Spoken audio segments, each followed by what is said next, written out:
Expulsada de clase en la Facultad de Educación por llevar el velo islámico. Una joven asegura que un profesor de la Universidad de Zaragoza le echó de clase a pesar de que la alumna le recordó que ninguna normativa le impedía llevarlo puesto.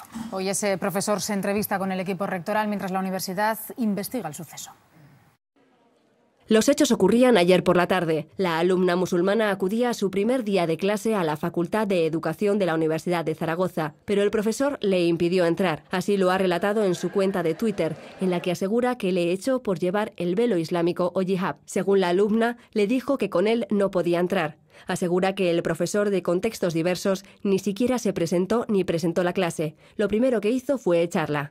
Esta alumna, que se manifiesta abiertamente creyente, no dio crédito e inmediatamente habló con el decano de la facultad. No es la primera vez que la universidad tiene problemas con este profesor, Alfonso Heredia.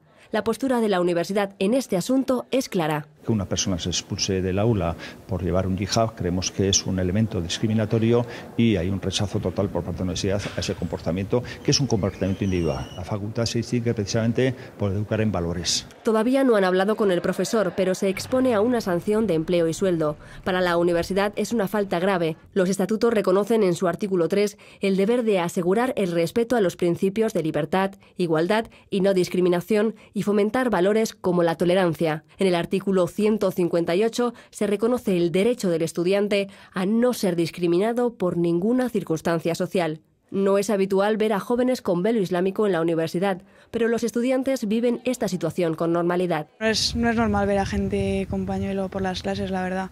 Pero en eso sí que los profesores en general son bastante tolerantes con eso. Sí que conozco a alguna chica que es musulmana y que viene a clase, pero no con velo. Hombre, me parece que si no es una normativa interna no se la debería haber echado de clase, ¿no? Pues me parece que es una falta de los derechos humanos de una persona, porque todo el mundo tiene libertad de creencias. El rector de la Universidad de Zaragoza es el único con capacidad para abrir expediente a este profesor.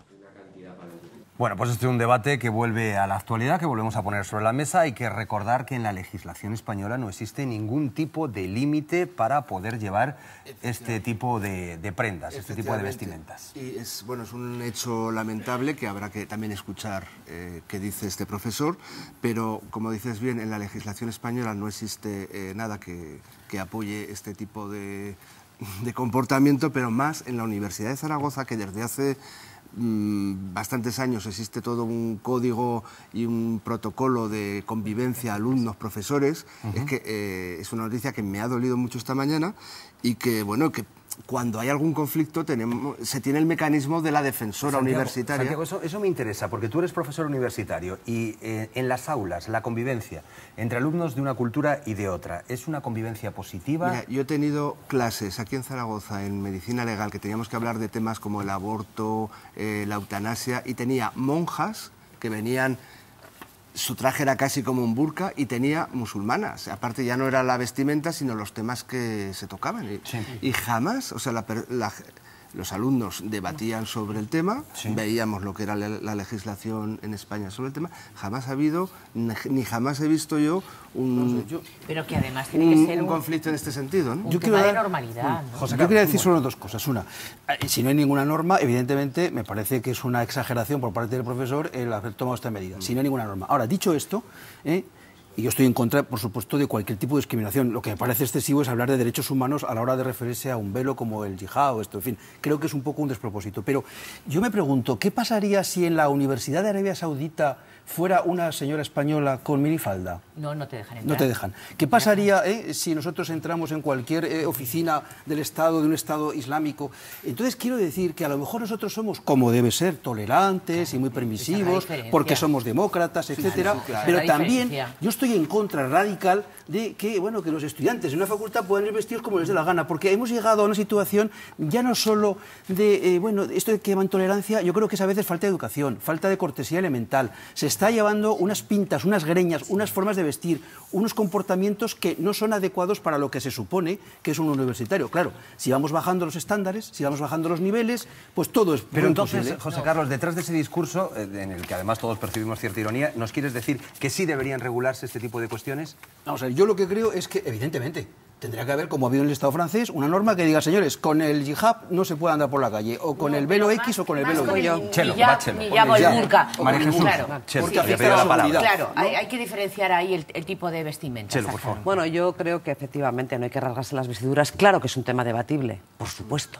En Francia se debatió, hace más de 10 años se aprobó, y más allá de una significación privada y no ostensible, como puede ser que quiera llevar una cruz, lo que sea, lo que quiera de su propia religión, pero lo que se limita es, pues bueno, digamos que vestimentas ostentosas, como si una monja o un cura, un judío con la kipá, en fin, ese tipo de cosas están clarísimamente establecidas. Por lo tanto, claro que es un debate pertinente en un espacio público de educación. Por supuesto, yo, desde luego, respecto del caso, si efectivamente no había una normativa, pues comparto lo que se ha dicho aquí.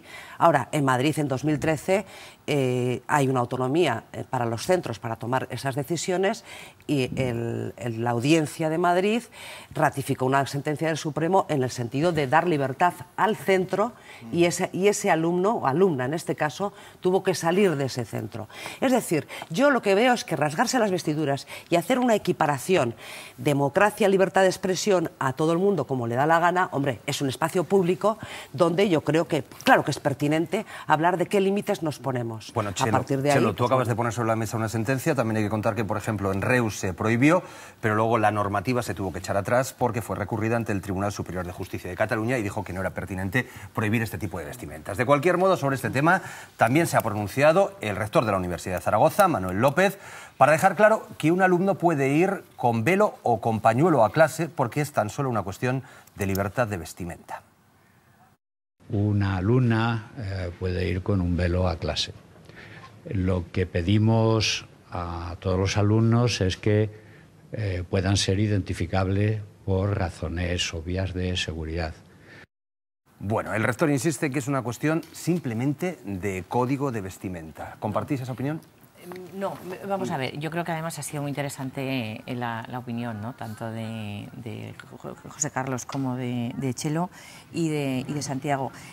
Por un lado tenemos el tema de la vestimenta. La vestimenta se la exigimos a todos los alumnos, sean de la nacionalidad que sea, de la creencia que sea. Yo, que soy profesora, también a veces en clase a un alumno le he tenido que llegar a decir, oiga, ¿y usted cómo viene con un pantalón corto de bañador o unas chancletas? Sí. O sea, vamos a ver, hay un tema de respeto mutuo a alumnos y a profesores. En cuanto a la libertad de cada centro... ¿Se está faltando el respeto a no, alguien? no, digo que Vale. en cuanto a la vestimenta, en cuanto a la seguridad y lo que ocurrió en Francia. Claro, no es lo mismo llevar un hijab, un pañuelo, porque eso incluso en nuestra tradición ha habido, que quien lleva el burka o el niqab. María Jesús, es absolutamente pertinente lo que estás diciendo, porque no siempre se lleva el mismo tipo de velo en la cultura musulmana. Por eso hoy queremos explicar cuáles son y qué significan los distintos velos islámicos que existen. Alba. Vamos a describirlo según esta imagen para que ustedes lo entiendan bien. El rector de la Universidad de Zaragoza hacía alusión a que esa persona tenga que ser identificable, es decir, libertad de vestimenta, pero que se pueda identificar su rostro. Aquí ven 4 tipos de velos musulmanes. Vamos a comenzar por el primero, el llamado hijab. Ya perdonarán mi pronunciación, así lo leemos. Hijab sería el tipo de velo que vestía esta chica universitaria. Es el que cubre, como ven, el pelo, el cuello, pero no cubre el rostro. Es el más generalizado aquí en Aragón y también en España, y el que causaba la polémica ayer, al parecer, en ese primer día de clase universitario, cuando esa alumna fue expulsada de clase por un profesor de la Facultad de Educación. Parecido sería el llamado chador, también cubre el pelo, cubre el cuello, pero la diferencia con el hijab es que caería hasta los pies. Muy diferentes a los dos que vemos aquí, que sí que costaría, por tanto, identificar el rostro, en alusiones a lo que decía el rector de Zaragoza. Es el llamado burka, que conocerán ustedes, más propio de Afganistán, en el cual la mujer tan solo tiene esa rejilla, bueno, pues para respirar, para poder hablar, pero apenas se le ve el rostro. Y el niqab, más común en Arabia Saudí, parecido al burka, pero que sí deja entrever el rostro, la nariz, una mínima parte de la cara, pero no sería tan identificable, tan fácilmente identificable el rostro. Son 4 tipos, los más generalizados, aunque hay más, de velos musulmanes.